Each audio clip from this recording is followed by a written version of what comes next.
Many people say that comparison is the thief of all joy, and I 100% agree. But I've also come to recognize that comparison is a strategy used by the enemy to deter God's people out of the will of God. Something that the Lord recently whispered in my heart is the ministry of suffering.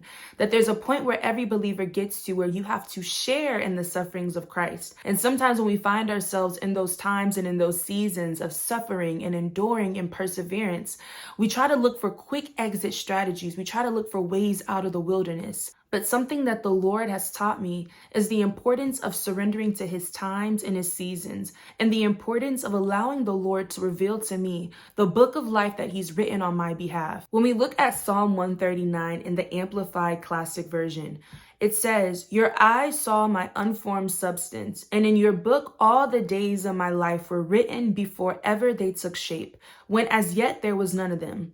The Lord has helped me to understand that there is a book that he has written concerning my life. And if you know anything about books, books are typically broken apart into 5 different elements called the plot diagram. You have the exposition where characters are introduced, where you get background knowledge about the main character of that particular book.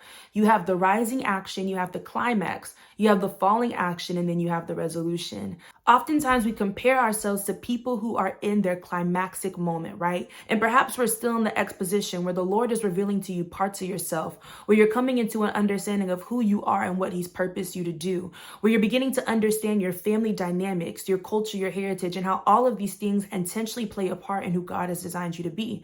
Or perhaps you're in the part of your rising action. This is the part of the story where the character is being developed. As believers, this looks like sometimes suffering, this looks like trials, this looks like tribulations. And this is the most vulnerable part of our walk, where the enemy often tries to creep in and cause you to see someone who's in their climax, the most exciting parts of their life, and to cause you to want to move out of alignment, to move ahead of God, to reach that point of your book of life prematurely.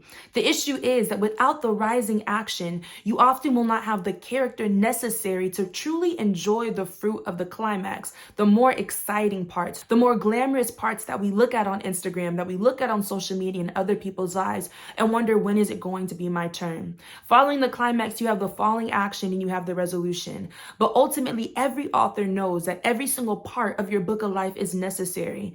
And when you skip parts of your book, when you skip parts of the narrative that God has written for you, because ultimately we have free will. Maybe you're in a season where you're enduring suffering, and the enemy is whispering in your ear to try to cause you to utilize your free will to step out of alignment with God's perfect plan for your life. But what's being birthed in this season is character. What's being birthed in this season is greater intimacy with the Lord. Because how can I truly understand the Lord if I don't endure suffering as well? Nobody has suffered more than our high priest. He laid down his life for our very own. He paid the price that we were called to pay. And as we die with him, we also live with him. And an expression of living with Christ is undergoing suffering. But there's a way that that suffering brings you closer to Christ. It births character in you, and it breeds this level of intimacy in the place of prayer that perhaps your climax moment wouldn't be able to afford you. But the enemy has a great way of playing with our emotions and causing us to see other people's book of life, to see where they're at in their current chapter, and to try to cause us to want to imitate what God has written for someone else. But I guarantee you that there is no better narrative for your life than the book of life that the sovereign God has written for you. Ecclesiastes chapter 3 verse 1 lets us know, to everything there's a season,